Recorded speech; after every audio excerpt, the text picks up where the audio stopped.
Buenas, volvemos a intentar hasta que esto suceda. A veces con la tecnología no sucede esto. A ver, estamos intentando que se pueda conectar Diego.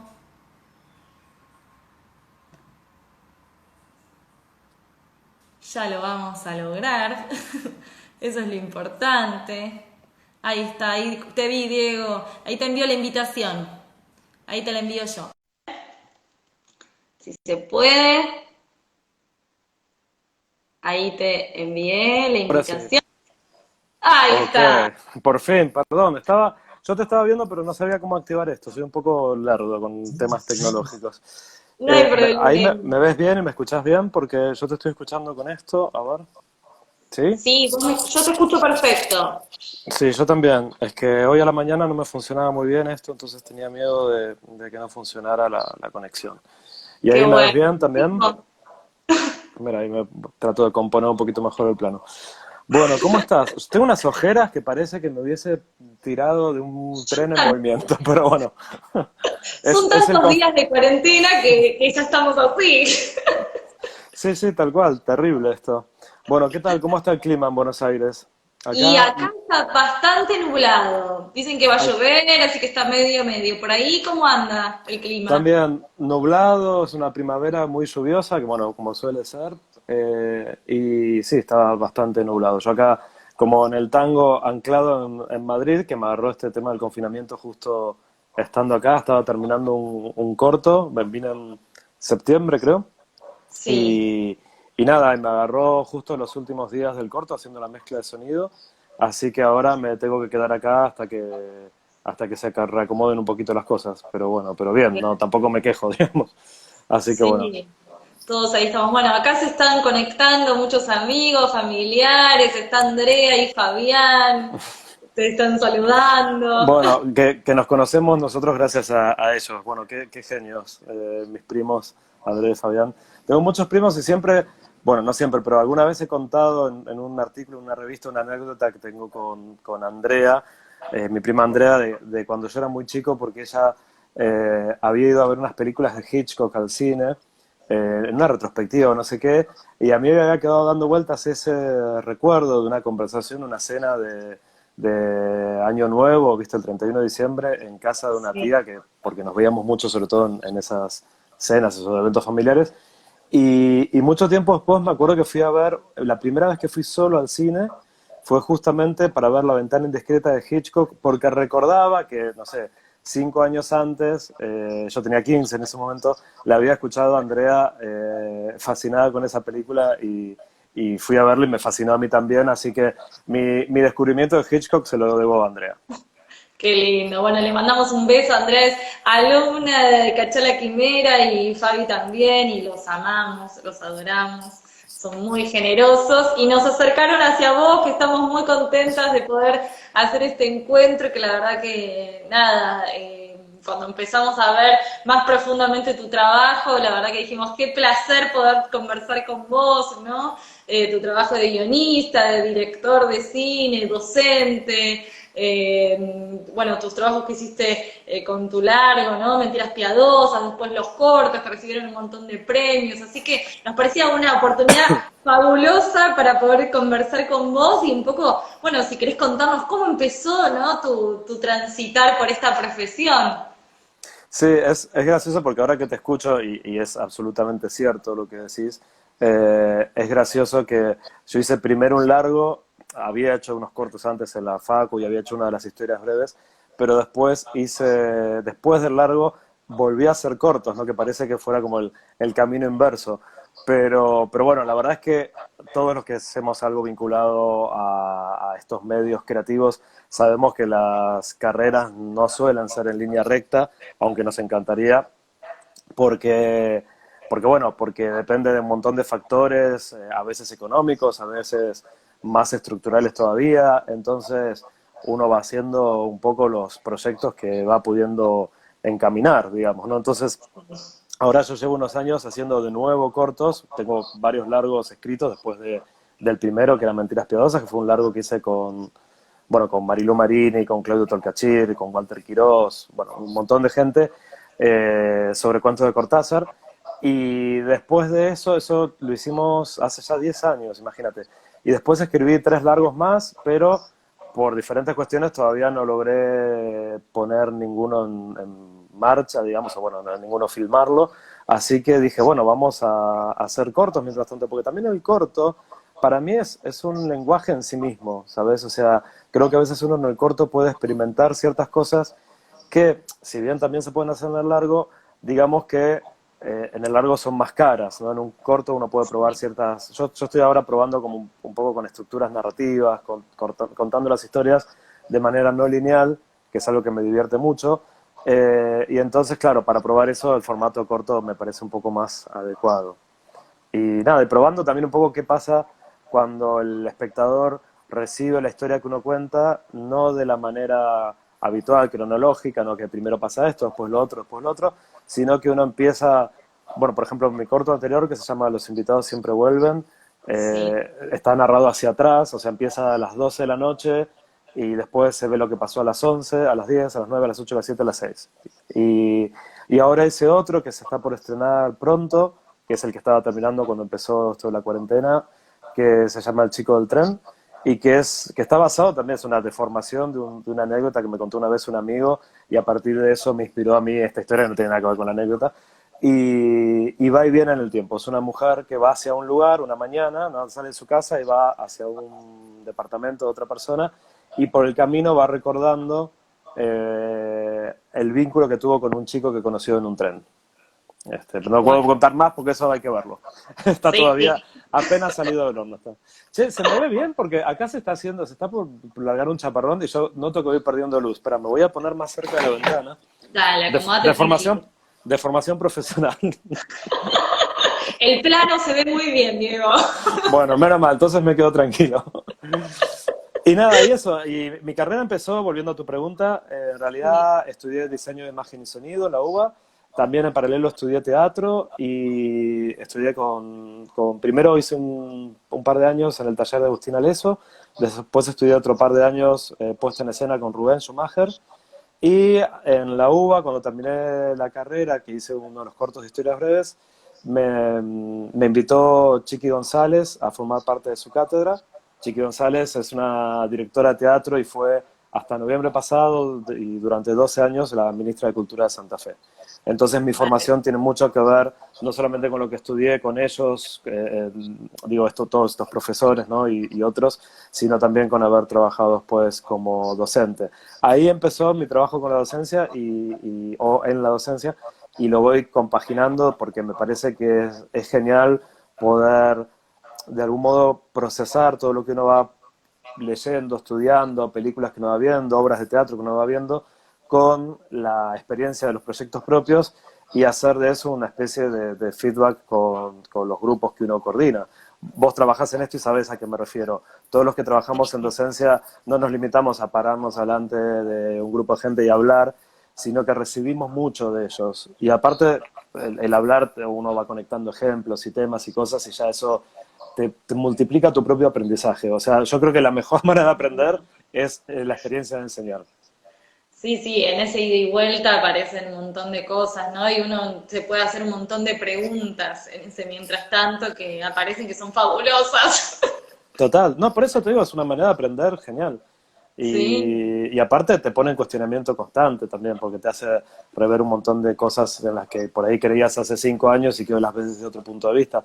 No, no porque sean falsas, digamos, sino porque también, por suerte, uno va cambiando y aprendiendo otras cosas y entonces va revisando las propias cosas en las que antes creía. Y eso me parece que es muy lindo también, de estas sí, profesiones nuestras, ¿no? Donde podemos ir cambiándonos un poco, estamos todo el tiempo como cambiando la piel. sí, es precioso. Y justo, bueno, ayer cuando conversábamos un poco, ¿no? Antes de la charla hablábamos un poco también de esto de los imaginarios que a veces aparecen con respecto al trabajo en cine y lo que es como Uf. la realidad, ¿no? Vos eso como un poco cómo lo ves por ahí en tus clases o tu experiencia, qué cosas fuiste viendo en el camino. Mira, es muy loco eso. Yo hace poco cuando estaba en plena postproducción del corto, de este corto último, Me invitaron a una mesa redonda en el Festival de Medina del Campo, que es un festival muy importante de cortometrajes acá en España. Y en la mesa redonda estaba también una directora de cine animación mexicano.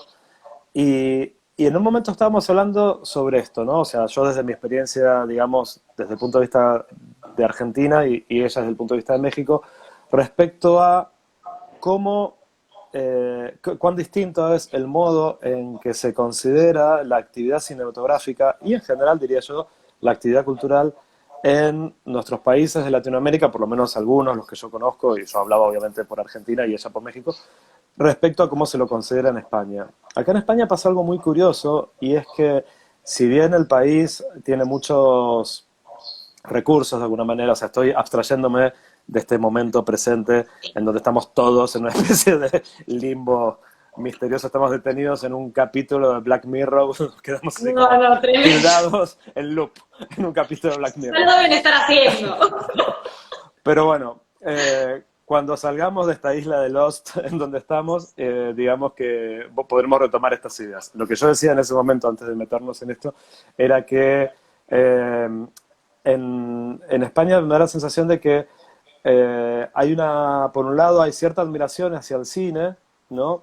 Un poco el medio cinematográfico siempre tuvo esta cosa de el premio Oscar, la alfombra roja, el Festival de Cannes, que en realidad es una parte, digamos, es un día al año se entrega el Oscar. Los otros 364 años, 364 días o 364 años, que es lo que Bueno, uno siente que lleva a poner en marcha un proyecto, uno está lidiando con la burocracia, rebuscándose la vida como puede, viendo cómo reescribir un proyecto que se ha escrito varias veces, buscando gente que colabore, coordinando las agendas, no sé, tratando de conseguir un distribuidor para algo que hizo, viendo con qué vas a pagar la cuenta de internet del mes que viene. Es como bastante ingrata la verdad de la milanesa.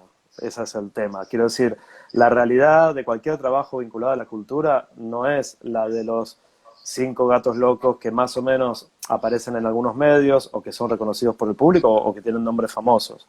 Por cada actor famoso hay 3.000 desconocidos que trabajan un montón, que se esfuerzan un montón, que la pelean un montón y sí. que la verdad es que muchas veces no los conoce más que, más que los primos, como en mi caso.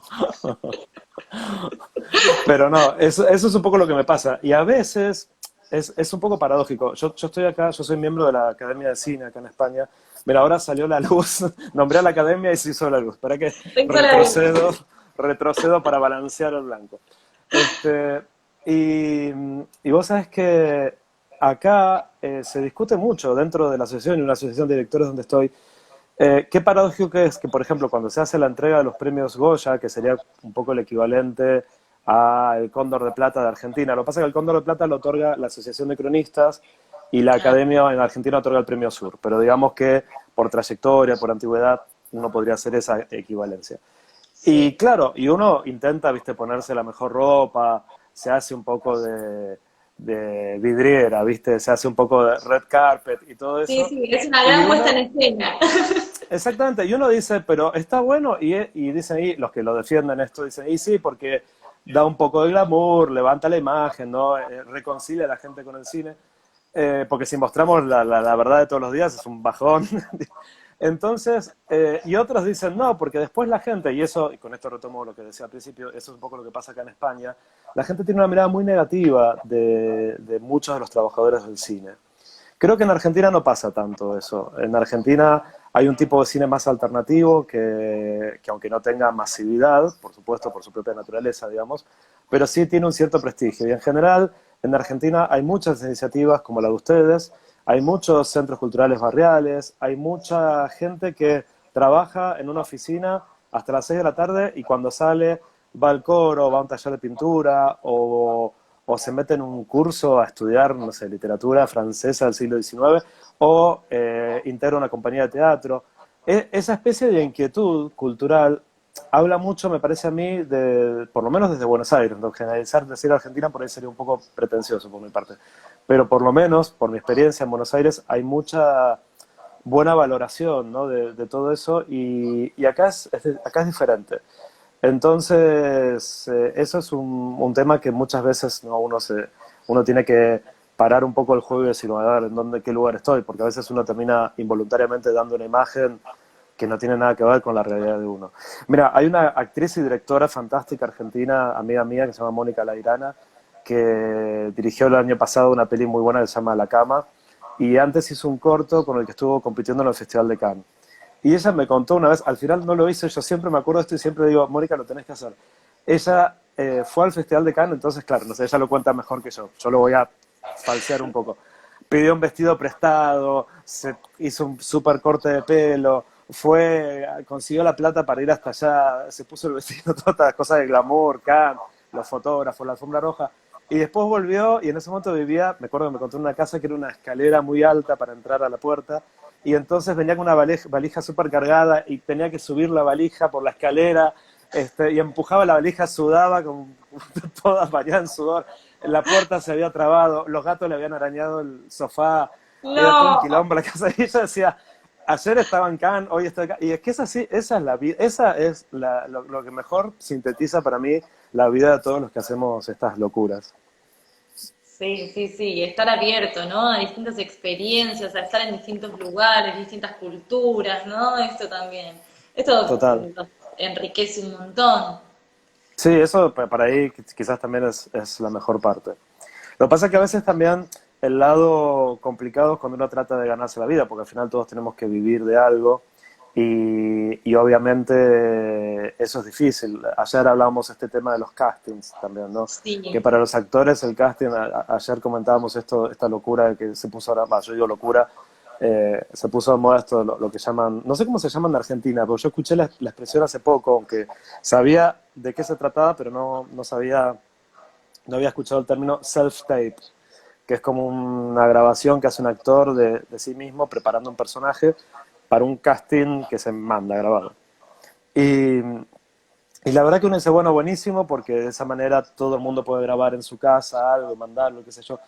Pero a mí me parece tan raro. Yo que como director, bueno, yo digo como director y siento que por ahí el término suena un poco grandilocuente, pero digamos, cuando estoy en ese rol, porque también escribo para otros, escribo guiones y hago otras cosas, pero digamos que cuando estoy por armar un proyecto como director, a mí una de las partes más importantes me parece armar el elenco, porque armar el elenco es mucho más que definir nombres, ¿no? Es mucho más que rellenar la ficha, porque cuando conoces al actor hay algo del orden de lo vincular que se empieza a construir que va a ser fundamental para sostener la película. Para sostenerla en el hacer del rodaje, que siempre es arduo, siempre es una batalla campal, siempre, digo, por más que la gente pone la mejor onda, qué sé yo, pero es algo complicado, quiero decir, no deja de ser un parto, entonces uno puede decir, ay, qué maravilla el parto, sí, pero te quiero ver ahí en la sala de parto. Claro. Entonces, con los rodajes pasa un poco eso, son siempre complicados y es muy importante sentir que uno está como respaldado por el equipo técnico, respaldado por los actores y que hay una buena comunicación.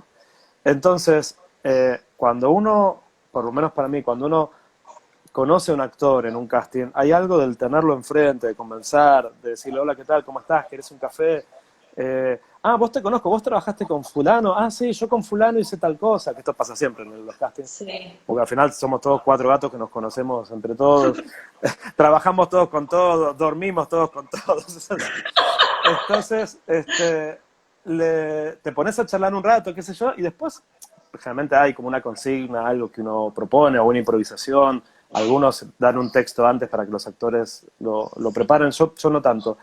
Para mí es muy importante la charla, tomarme un café y conversar, eso es súper importante. Esto, Diego, Y, me parece, perdón que te sí, interrumpo, sí. pero me parece re importante que lo estés contando porque, por ejemplo, en la escuela también hay un montón de alumnos y alumnas que por ahí esto sueñan con ir a un casting, ¿no? O participar en una película o en un corto, y hay mucho imaginario dando vuelta con eso, ¿no? Hay mucho miedo, entonces me parece hermoso que estés compartiendo esto, ¿no? De cómo, de lo importante también del vínculo entre el actor y el director. Y es fundamental, y yo entiendo un montón que uno tenga miedo. También te voy a decir algo, cuando yo estoy en esa instancia de hacer un casting, yo también tengo muchísimo miedo, porque como me equivoque, después, ¿quién me salva? Porque también la realidad, y esta es la segunda parte, digamos, lo vincular es importante. Por un lado, por el proceso de hacer la película, el rodaje sobre todo.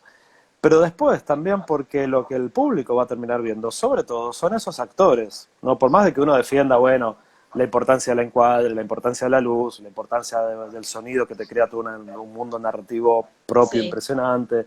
O sea, por supuesto que hay un lenguaje que es mucho más amplio que el del actor. Pero es cierto que al final, en la mayoría de los planos, no en todos, porque también a veces uno puede poner al actor de espaldas en una ventana y la cámara se acerca lentamente y va pasando por el costado y no sé qué, y es una imagen bellísima que habla del pasado, de la evocación, de la qué sé yo, y es muy potente igual, y por ahí el actor en ese momento está pensando, uy, a ver si terminamos pronto que me tengo que preparar, no sé, cosas, ¿entendés? Y funciona. Pero digamos que esas situaciones, es un poco también la trampa del cine, sí, no son lo fuerte de la película. Lo fuerte de la película, por lo general, es cuando la cámara está, digamos, enfocando al actor, y hay algo en la mirada del actor, y hay algo del vínculo entre los actores que al final se traduce en vínculo entre los personajes y que al final se vuelve vínculo con el espectador también. Entonces, por eso para nosotros directores o directores de casting o productores o quien tome la decisión, es un punto muy delicado. Entonces, a mí también me asusta un montón cuando tomo castings. Ahora, a los actores también les pasa esta cosa tremenda, que es que, claro, vas, tenés 5 minutos, a veces te dieron algo que tenés que preparar. Un mismo texto que te dan lo podés hacer de 5 maneras distintas, entonces no sabes si lo tiro hacia el humor, si lo hago más irónico, si lo hago más literal y lo llevo a lo sí. dramático. Son Yo muchas creo que decisiones las que hay que tomar. sí, y también a veces creo que uno involuntariamente puede caer en la tentación de querer mostrarlo todo. Entonces, como sabes que tenés 5 minutos, vas y lo empezás haciendo dramático, después das un giro cómico y terminás, viste, cantando la traviata y vos decís, bueno, para un poco porque no necesito que me muestres todo tu abanico de posibilidades, porque por ahí lo que yo estoy buscando es un rasgo muy puntual. Entonces, Claro. no se desesperen, digamos, no traten de controlar un poco la ansiedad, porque es una situación de ansiedad el casting en sí, y lo mejor que puede pasar uno es tratar de ir relajado, sabiendo que por algún motivo te llamaron, porque algo tuyo puede llegar a estar en ese personaje o algo de ese personaje puede llegar a estar en vos, y lo que quieren es conocerte, no te están evaluando, te están conociendo. Y esto es como el amor. O sea, puede haber gente fantástica y fuiste a tomar un café, fuiste a cenar, qué sé yo, pero vos sentís que está todo bien, pero no va Sí. por ahí. ¿Viste? Y vos decís, el otro, la otra, no es bueno. No, no es eso, es que vos estás buscando otra cosa. Entonces también los actores tienen como nos pasa a todos, ¿no? Nos pasa a los directores con los proyectos, ¿no? Cuando hablamos con productores. Todos tenemos que aprender a convivir con el no, ¿no? Y a entender que a veces el otro no te eligió, pero eso no es una descalificación o una valoración de uno. Es en todo caso una valoración del otro hacia lo que el otro cree que necesita. Y uno no encaja en eso, ¿viste? Entonces, no se sientan decepcionados porque la cantidad de motivos por los cuales se puede llegar a tomar una decisión entre este actor o aquella actriz y no este otro o aquella otra, son muchísimas y a veces son de todo tipo, o sea, no son ni por necesariamente, quiero decir, por una cuestión de talento. Hay actores y actrices talentosísimos que no necesariamente dan, digamos, para uno o director el personaje que uno está buscando. Y eso no quiere decir que otro director no llamaría a ese actor o esa actriz para ese mismo personaje. Pero bueno, digamos, hoy la decisión me toca tomarla a mí y la tomo por mi criterio. No es una opinión sobre el otro, es más una necesidad mía. Entonces, poder convivir con eso también es un aprendizaje, creo yo. Porque uno lo primero que siente es que te están valorando, sentís que estás dando un examen y es horrible. A ninguno nos Sí, gusta dar tal un cual. examen. También cuando los directores presentamos las películas muchas veces nos queremos matar porque uno está tan metido dentro del proyecto y sos tan autoconsciente de lo que querías hacer, lo que salió, lo que pudiste, no sé qué. Y a veces, viste, presentás una película y parece que estás pidiendo disculpas en lugar de presentar la película.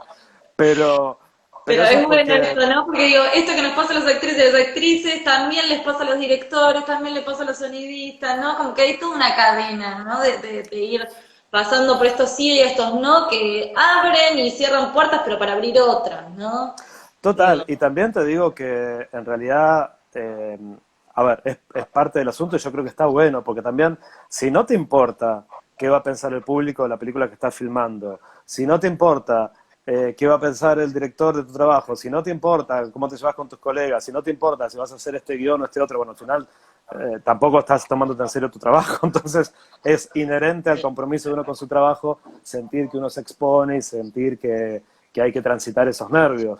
Como cualquier actor el día del estreno están todos nerviosos, o sea, no sé, de quien terminó ayer su primer curso a Graciela Borges, estoy seguro que todos se ponen súper Sí, nerviosos cada vez que hacen una función o cada vez que van a una prueba. Pero bueno, volviendo a lo que vos me decías, para mí es muy importante conocer a los actores. A mí me gusta charlar un poco con ellos. A veces hay actores a los que no necesariamente yo necesito verlos en acción porque ya los conozco, porque los vi en otras películas, o porque charlo con ellos, o porque los conocí en un festival, o los conocí en X evento. Yo una vez, cuando estaba armando el elenco para mi primera película, para Mentiras Piadosas, me pasó una cosa muy graciosa, que por supuesto había actores que no hicieron ninguna prueba de cámara porque yo ya los conocía, o los sí. había visto actuar y sabía que lo que ellos necesitaban, lo que yo necesitaba estaba de alguna manera en ellos. Eh, y por ahí para personajes más chicos, donde buscaba actores que no conocía, sí se dio esa instancia como de combinar a los actores entre sí. Y es muy lindo porque también cuando uno empieza a ver a los actores juntos, también van apareciendo un montón de cosas, ¿no? Pero una vez me pasó que había un personaje que me costó muchísimo encontrar eh, y me hablaron de una actriz y como ya había hecho varias películas y qué sé yo la vi en un par de películas y dije, puede ser, pero no sé. Y justo me invitaron a un estreno, no me acuerdo qué evento, y estaba ella. Y dije, ay, voy a ir porque así la conozco. Y después hubo una fiesta, entonces yo me fui a la fiesta y me pasé toda la fiesta espiándola, viéndola cómo agarraba las copas, cómo charlaba con la gente, tipo voyeur, total, como un espía ahí. Pero porque estaba viendo si yo me imaginaba en ella a ese personaje que buscaba. Fíjate qué cosa medio retorcida, ¿no? Porque uno puede pensar, yo podría haberla visto a ella actuando, ¿no? Viendo todos sus Claro. recursos. Pero a veces uno no busca exactamente los recursos del actor. Uno busca otra cosa que es más, ¿cómo te puedo decir? Un cuerpo, una energía que sale de ahí, una forma de levantar una taza de café, que por supuesto todo eso se puede diseñar y se puede componer. No estoy diciendo, una cosa Sí. no va en contra de la otra, pero hay como una parte que es lo que el actor trae y otra que es técnica y otra que es ensayo y otra que es construcción. Y no van reñidas, digamos. Pero yo, por ejemplo, y esto es muy personal, no creo que sea así para todos los directores, pero a mí me importa mucho algo que los actores, las actrices traen, más allá de que después, por supuesto, ensayo mucho. Yo soy de los que me gusta ensayar, me gusta improvisar también. Había una experiencia, Diego, muy linda que me contaste que pasó en Mentiras Piadosas en el rodaje con los actores, ¿no? Esto de que Sí, habían... lo ¿Querés de mentiras fue compartirlo un increíble. poco? Sí, ¿Querés compartirlo? mira, lo de mentiras, sí, de hecho tenemos un video grabado con ensayos, improvisaciones, muy lindo que está ahí, lo tenemos subido al Vimeo. Fue muy loco porque Mentiras Piadosas era la historia de una familia, básicamente. Yo escribí el guión mezclando varios cuentos de Cortázar. Sí. Y todos ellos son básicamente diferentes cuentos que hablan de situaciones dentro de una familia. Entonces yo los unifiqué, le agregué otras cosas que no estaban en cosas de mi propia familia, además que no estaban en ninguno de los cuentos. Y, y lo que pasó, digamos, fue que a medida que iba buscando, armando el elenco, qué sé yo, se fue empezando a armar esa familia. Porque estaba en el guión, pero aparte porque los actores pusieron muchísimo de ellos. O sea, fue impresionante lo que pasó. También contribuyeron una serie de factores, pero entre ellos, por ejemplo, ensayábamos en Timbre 4, que es la escuela y sala de teatro de Claudio Torcachir. En ese momento Claudio, me acuerdo, todavía no había salido nunca a Argentina, no había hecho ninguna gira de nada. Acababa de estrenar hacía, creo que poco menos de un año, La omisión de la familia Coleman. Había hecho Jamón del Diablo antes y demás, pero digamos que Timbre 4 todavía era un lugar chiquito, era la vieja sede de Timbre, Claro. y la que quedaba sobre Entre Ríos, creo. Y, y ensayábamos ahí en esa casa, viste, medio estartalada, la casa de la familia Coleman. Y era genial porque estaba Marilú Marini, que hacía la madre, y estaban sus hijos, que eran Walter Quirós, Claudio mismo y Paula Ransenberg. que está ahora en varios espectáculos también propios en Timbre. Y fue muy loco porque hacían de tres hermanos y yo los dejaba improvisar, les tiraba consignas y fueron armando una relación tan potente que me acuerdo que incluso Walter, que en la película tiene un personaje muy chiquito, que aparecía en los primeros 5 minutos, él, que además era un actor con mucha experiencia, ya había rodado con Pino Solanas, con Héctor Babenco, quiero decir, Sí. no era un primerizo en materia de cine, podría haberse limitado a decir, bueno, mira, flaco, son 4 escenas, voy, te las hago, te las resuelvo y todo bien, y lo hubiese hecho muy bien, sin duda. Pero él se prestó al juego y se fue entusiasmando un montón y aportó muchísimo a la película. Y toda la película giraba sobre la ausencia de su personaje. Y sin embargo, él vino todas las semanas de ensayo, venía al rodaje, vino con nosotros a San Luis, donde rodamos buena parte de la película porque estuvo financiada por San Luis Cine también, en parte. Y fue impresionante porque vos sentías que esos hermanos se conocían, se querían, tenían un montón de tramas, tenían un montón de cosas entre ellos, más allá de lo que después pasaba realmente o se mostraba de todo eso en la película. Porque después la película contaba una historia. Y nosotros lo Sí. que hicimos fue no ensayar la historia, sino construir los vínculos que sostenían esa familia y después meter a la familia en la historia que pedía el guión. Y por supuesto, te podrás imaginar, la película que se podría haber armado con todo lo que ensayábamos, todo lo que ellos sacaban de juego, con el talento que tienen, era deslumbrante. Era una película 10 veces mejor que Mentiras Piadosas, digamos, y se Sí, arma por esos retazos de improvisaciones y de cosas, porque son toda gente con un amor por su trabajo y una forma tan auténtica de tomarse en serio su trabajo y de entregarse, porque no son nada amarretes como actores, son actores que les gusta que el actor con el que están, el compañero, también crezca. Entonces se arma una dinámica que crece como la espuma y ahí se bueno, iba sumando gente que claro. además venían de diferentes entrenamientos, porque Walter había hecho cine, había hecho mucha televisión, en ese momento no había hecho tanto teatro, Claudio y Paulita venían del teatro independiente, Marilú venía de la danza contemporánea, del teatro en París, estaba Lidia Lamezón, que tenía 93 años cuando vino. Ay, véanla, la película es una Es, hermosura. es maravilloso. Y venía, por ejemplo, estaba Hugo Álvarez, que venía del teatro clásico, de haber vivido 20 años en Suecia, de hacer un tipo de teatro muy de método, muy Stanislavski. Claudia Cantero, que venía de Rosario, con toda esa movida cultural rosarina, el trabajo con el cuerpo, la energía, la construcción de los dos estados, había laburado mucho con Bartiz, de hecho la descubrí en una obra de Bartiz, de mal en peor, que era una maravilla.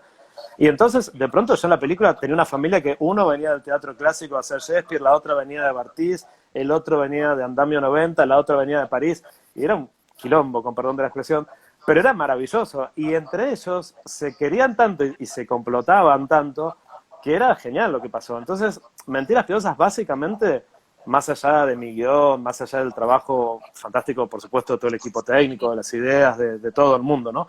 Pero básicamente a mí lo que me sostuvo durante el rodaje fue ese vínculo familiar que se armó gracias a los actores y yo creo aquí hice una muy buena elección y que ellos se prestaron a ese juego en condiciones que eran básicas, porque era una película hecha con 2 mangos, ¿te imaginas? Lo que pasa es que Sí, no se sí, nota, porque para también nada. La había verdad que gente muy no. talentosa que logró que todo eso no se notara. Sí, qué importante, digo, me parece esto, ¿no? Porque también uno en el propio trabajo a veces nos perdemos, ¿no? En esto de que, bueno, tengo que componer el personaje y tengo que hacer esto y lo otro y la excelencia del plano, ¿no? Y lo que vos estás transmitiendo es esto, de que cualquier trabajo se sostiene a partir de crear el vínculo con el otro, ¿no? A partir de ahí crece el mundo, digo, pero si no está esa Total, base tan sólida que nos sostiene todo, ¿no? Que es el trabajo con el otro, porque es esto. Uno está trabajando en absolutamente. su casa, supongo que vos habrás estado mucho tiempo, ¿no? Imaginándolo en tu casa y creándolo, pero después cuando llega ahí el momento es fundamental.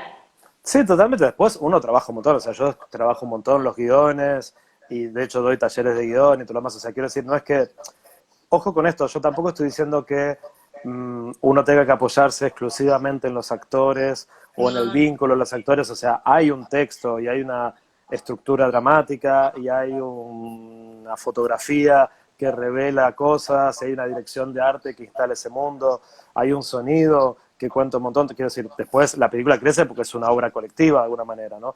Pero quiero decir que hay una parte de lo vincular, que para mí es fuertísimo en el trabajo de los actores y que como a mí como actor me sostiene un montón. Y yo creo que después eso llega un montón al público. De hecho, cuando se estrenó Mentiras, la gente hablaba muchísimo y le preguntabas cosas sobre los personajes y te contaban, se imaginaban un montón más de lo que la película mostraba. Y esas cosas que se imaginaban coincidían 100% con las cosas que nosotros habíamos construido en las improvisaciones y en todo ese trabajo previo. Es como que es algo un poco mágico, ¿no? Uno construye un mundo, muestra un poco, no asomase el piecito, digamos, y el público se imagina la pierna entera, el cuerpo entero. Y eso es parte de un trabajo, creo yo, cuando está hecho a conciencia, que al final es lo más importante, sea cual sea el rubro que uno transita Sí. en la creación, digamos, seas actor, director, guionista, sonidista o lo que sea. Sí, y bueno, vos tenés un gran trabajo como guionista, ¿no? Y digo, bueno, Bueno, qué cosas ayudan a darle cuerpo, ¿no? A un guión. Digo, mira, cómo es este trabajo, este mundo? a mí me gusta mucho pensar, siempre, viste que hay muchos manuales de guión que hablan de la estructura dramática, la estructura narrativa, que es un tema muy interesante. De hecho, yo te contaba, en estos últimos cortos justamente estoy trabajando en un poco en experimentar modestamente. Un poco, uno dice experimentar, que se yo digo, a ver, experimentar se viene experimentando todo el siglo XX, fue experimentación, o sea que no estoy inventando nada que otra gente no haya hecho antes e incluso de manera mucho más jugada de lo que estoy haciendo yo, pero digamos que yo no lo había hecho antes, esa es mi experimentación. Y, y estoy experimentando con las estructuras narrativas, pero nunca las pongo por delante de esto otro que estamos hablando. Por ejemplo, este corto que hice recién, trabajé con una actriz catalana maravillosa que se llama Vicenta Andongo, con un actor que es de en realidad de Extremadura, porque está rodado acá en España el corto, que se llama Víctor Lancho, y bueno, con otros actores también españoles, con Lander Iturbe, Amanda Ríos, y todos ellos que venían de distintos lados, yo a Amanda la conocía porque era mi vecina, por ejemplo. A Víctor lo conocí en unas prácticas de una escuela donde doy clases acá. A Vicenta no la conocía en persona, lo conocía de haberla visto en películas. Y cuando los iba conociendo, yo iba reescribiendo el guión. O sea, yo el guión ya lo tenía escrito, ya me habían dado un subsidio para poder filmarlo, por eso lo hice acá. Sí. Pero a medida que los iba conociendo, iba reescribiendo cosas. Y las ensayábamos o las improvisábamos, y entonces yo quitaba cosas y ponía cosas. Entonces, yo creo que por un lado uno tiene que tener una estructura muy clara como base, ¿no? Como si dijéramos los cimientos del edificio.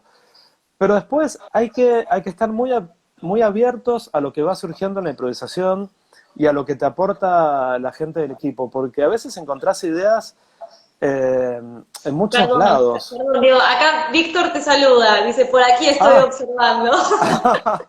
mira, ahí está Víctor, el chico del tren.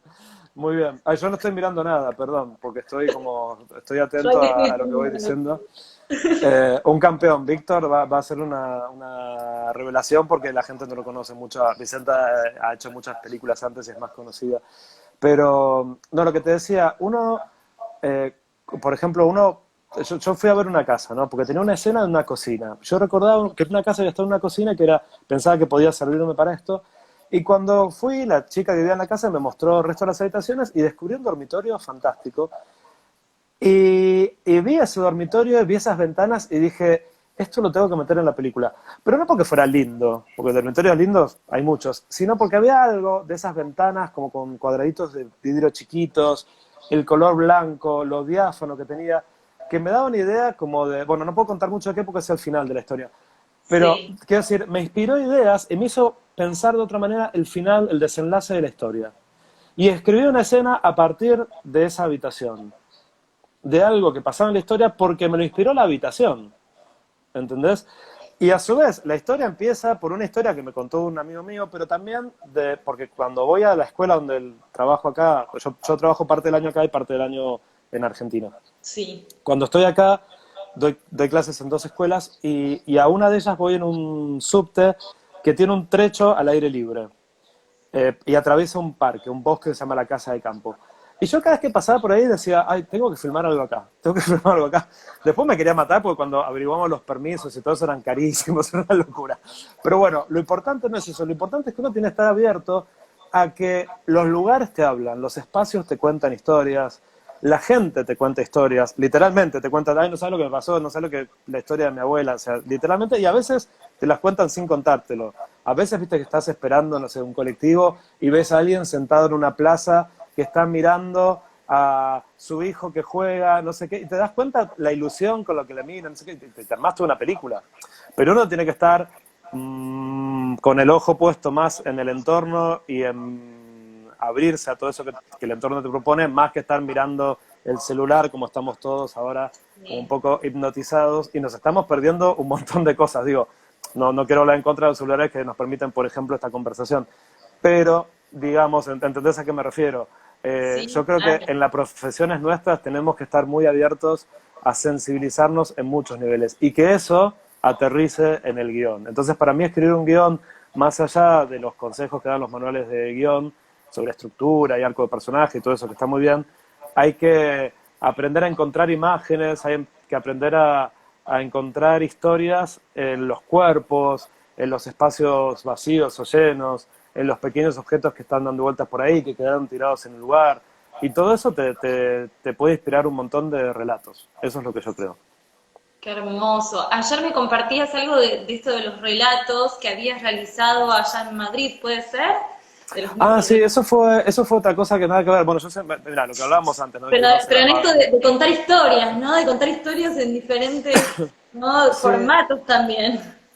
eso fue así, a ver, lo voy a contar chiquito. Hace 3 años, en uno de estos viajes acá, me entero que el Ayuntamiento de Madrid lanzó un concurso que se llamaba Imagina Madrid. Entonces, en ese momento me enteré, me fui, estaba en República Dominicana dando un taller, esta cosa, esta vida nómade que tenemos nosotros, y, y me acuerdo que cerraba el concurso y dije, "Ay, voy a presentar algo". Le dije a una amiga directora de teatro que armábamos algo y ella me dijo, sí, me encantaría, podríamos hacer esto y lo otro, pero yo no tengo tiempo, ahora si querés presentar algo, te mando mi currículum y poneme, no sé qué. Bueno, y yo me acuerdo que justo ese día era un sábado que cerraba el concurso y yo me fui al lado de afuera de la oficina del director, porque esto era un lugar como si fuese un gigantesco country, como un barrio cerrado, pero un pueblo cerrado, en un lugar que se llama Altos de Chabón, un lugar muy mágico, construido por un escenógrafo de Cinecittà, un italiano, una cosa muy, muy loca. Estaba ahí, y entonces es como si fuera la aldea, imagínate la aldea de los pitufos a escala humana, literal, después te mando una foto. Entonces estaba cerrada la oficina y yo no tenía internet en el departamento que me habían dado, entonces me fui así por el Prado a la oficina del director que tampoco estaba y me puse por el lado de afuera, me senté así en el suelo y me puse con la computadora a robar la señal de adentro de la oficina a mandar el concurso. Pero bueno, el concurso que ganamos, o sea, fuimos uno de los 18 proyectos seleccionados, consistía en esto, eran intervenciones artísticas del espacio público. Esa era un poco la etiqueta. Y consistía en trabajar con vecinos de diferentes barrios de lo que llamaríamos un poco como si fuera el conurbano bonaerense de Buenos Aires, bueno, Sí. el alrededor de Madrid. Entonces, nosotros elegimos un barrio que había cambiado mucho en los últimos 40, 50 años, porque había tenido un plan de reurbanización. ¿Viste esos lugares chicos que después las ciudades crecen y los van absorbiendo y los van incorporando? Sí. Bueno, este era el caso, es un lugar que se llama Vicálvaro, y lo que hicimos fue durante prácticamente un año visitar Vicálvaro, recorrerlo con vecinos de diferentes edades para que nos contaran cómo eran los lugares del barrio que habían cambiado, es decir, los lugares que ya no existían o que habían sido transformados fuertemente por la urbanización, que nos contaran cómo eran antes y qué recuerdos personales tenían asociados a ese lugar. Entonces era un cruce entre el espacio público y, digamos, el recuerdo privado, el recuerdo íntimo.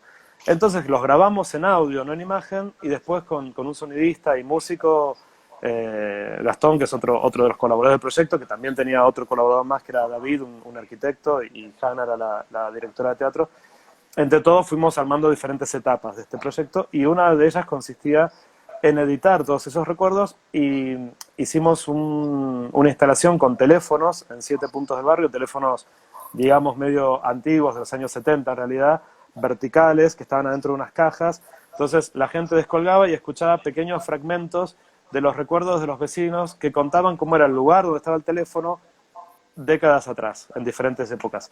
Y eso construía un mapa que de hecho lo dibujamos, después un ilustrador, Max Mayol, dibujó el mapa y pusimos en Sí. internet todos los recuerdos ubicados en el espacio, que era un mapa imposible porque era un mapa que mezclaba diferentes épocas del mismo barrio, entonces había lugares que no habían convivido en la historia. Pero en este mapa convivían todos. Y de ese relato coral, que al final era eso, que se armaba con los recuerdos de los vecinos, hicimos un montón de cosas más. Hanna convocó unos dramaturgos que escribieron unas obras de teatro que se publicaron, y hicimos esta página web, hicimos de todo.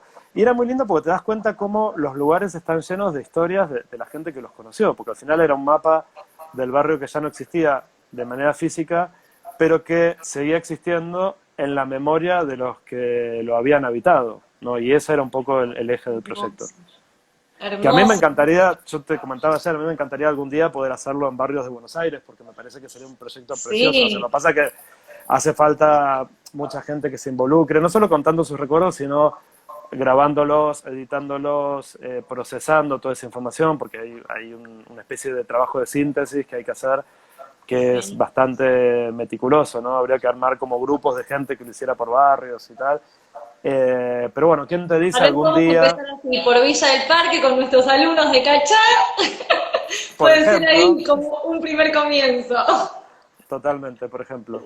Pero bueno, ves, ahí tenés una muestra de lo que hablamos antes, ¿no? Uno a veces estudia cine y decís, bueno, yo voy a ser guionista, quiero dirigir películas, y terminás haciendo estos proyectos que aparentemente no tienen nada que ver, pero tienen todo que ver, porque al final, para mí, lo que yo aprendí trabajando como guionista, lo apliqué a ese proyecto y funcionaba muy bien, y eso también lo uso para mis clases, y entonces, viste, toda la experiencia se va un poco reciclando y se va retroalimentando, que es lo que decíamos al principio, ¿no? Lo bueno también de este tipo de profesiones nuestras.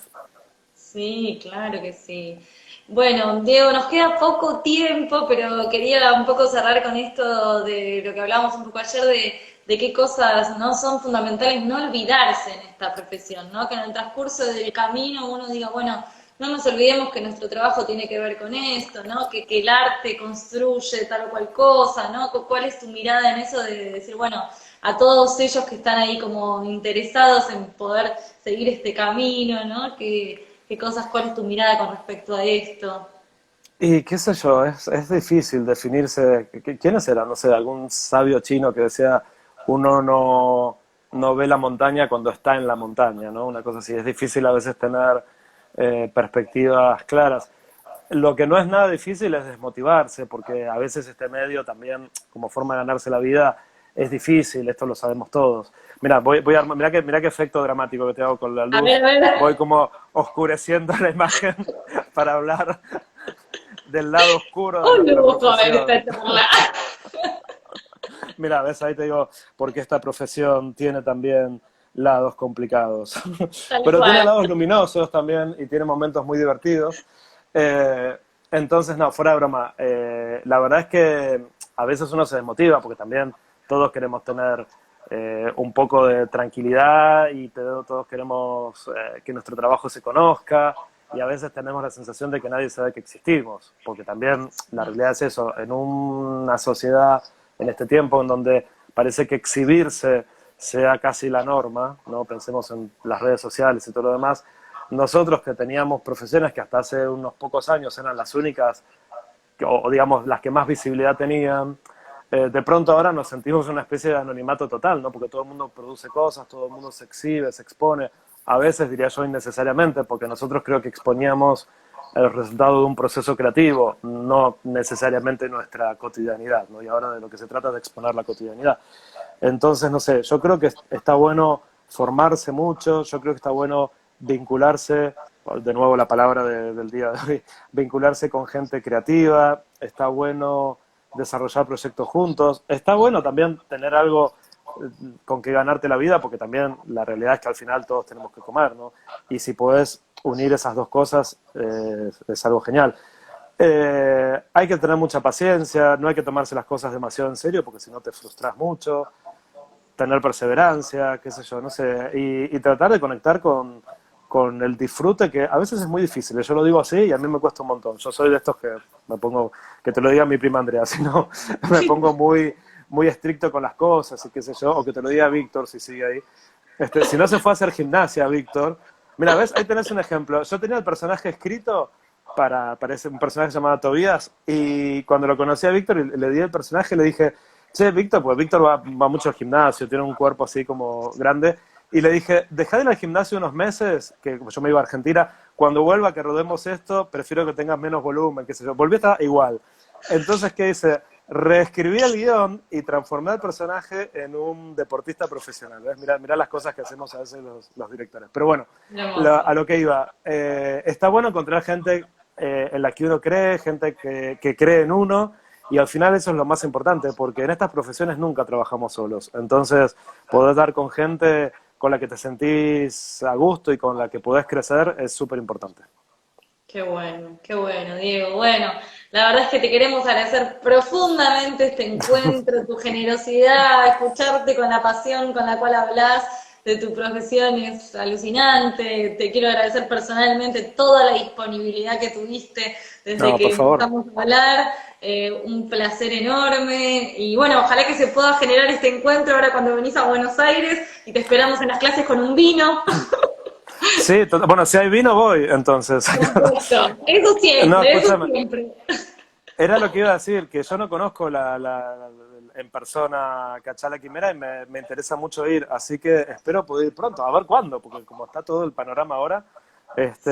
pero bueno, yo sigo acá trabajando, dando cursos online, inventando nuevas formas de estar en contacto y estar productivo. Estoy escribiendo un libro también, o sea que la verdad que en ese sentido no me quejo, pero bueno, espero poder volver pronto, mostrar mi corto nuevo allá y visitarlos también. Sí, claro que sí. Bueno, queremos agradecer de vuelta a Fabián y Andrea, que siempre nuestros clientes son tan generosos y propiciaron este encuentro, a Nacho, a Juaco, bueno, a toda la familia que amamos y adoramos, a Sonia también que está del otro lado escuchando, que es la directora de Cachala Quimera, y a vos, Diego. Muchas gracias. Invitamos a que también puedan ver tus trabajos. Que la idea es un poco también acercarlos, que puedan ver tu largo, el corto también, y bueno, y esperamos ahí el estreno de tu nuevo corto también. Sí, bueno, después te voy a pasar, si querés, para que los compartan los links, para que vean estos trabajos. Te los paso ahora en un rato. Y Dale. perdón, yo no sé si la gente que está mandando mensajes, pero estamos siendo re mala onda, nosotros acá charlando, muy hortivas, no leímos a nadie, yo no me fijé en nadie, vos ibas medio leyendo y relojeando, yo no leí a nadie. Che, qué mala onda. Perdón, no es mala onda, es que no estoy familiarizado con esta tecnología, así Escribieron que unos perdón. mensajes hermosos, te agradecieron esto, ¿no? De la perseverancia que hablabas, de esto de poder unir los deseos, ¿no? Con la profesión. Bueno, muchos amigos tuyos, alumnos también, te Ah, mirá, saludaron. De Colombia también vi que ah, te mirá. habían mandado un mensaje. Y bueno, mucha gente ahí que sigue tu trabajo, que estuvo Ay, escuchando. mira, Mariela Verde, gran actriz y cantante ahora también, Mariela Verde, mira, la única que estoy viendo. Che, perdón, los demás, qué mal onda, me siento un poco en deuda con toda la gente que manda corazones, manda cosas divinas y yo acá, haciendo Acá te dicen volver a toda la Rosario chacha. también. Uy, qué divino Rosario, cómo extraño Rosario. Yo hace 5 años que todos los agostos doy clases en Casa Arijón y son divinos. Y bueno, también y mis alumnos de la Factoría de Guión acá en Madrid, acá laburo en esa escuela y en la ECAM y la verdad que es una suerte también conocer gente en tantos lugares, ¿ves? Eso es una de las grandes ventajas de nuestras Sí, profesiones. sí. Así que bueno. Así que bueno, Bueno, Diego, es un placer y esperamos por ahí poder volver a tener este encuentro y seguir cuando quieran. escuchándote. Y esperemos que salgamos pronto de toda esta situación. Y yo creo que mientras tanto, más allá de añorar la vuelta a la, vamos a decir la normalidad es medio raro, la cotidianidad anterior, yo creo que tenemos que empezar a pensar alternativas y pensar a construir un nuevo mientras tanto y no esperar Sí, tanto que todo vuelva a ser lo que era antes. sin duda. Bueno, Diego, muchas gracias. Un Un beso placer. grande para todos. Che, ¿y ahora cómo corto acá? ¿Cortás Yo vos? ahora pongo finalizar y esto queda Ah, 24 horas ahora en la historia y después también lo vamos a subir a nuestro canal de YouTube, por si alguien lo genial. quiere volver a escuchar y eso. Buenísimo. Bueno, Caro, un beso grande a todos por allá y un placer charlar con ustedes y perdón a los que no leímos los mensajes. Después voy a mirarlo en YouTube sin escucharme porque me da vergüenza escucharme, pero voy a leer todo lo que no leí ahora, prometido. Dale, Un beso dale. muy grande. Hasta luego. Un beso, chao, chao.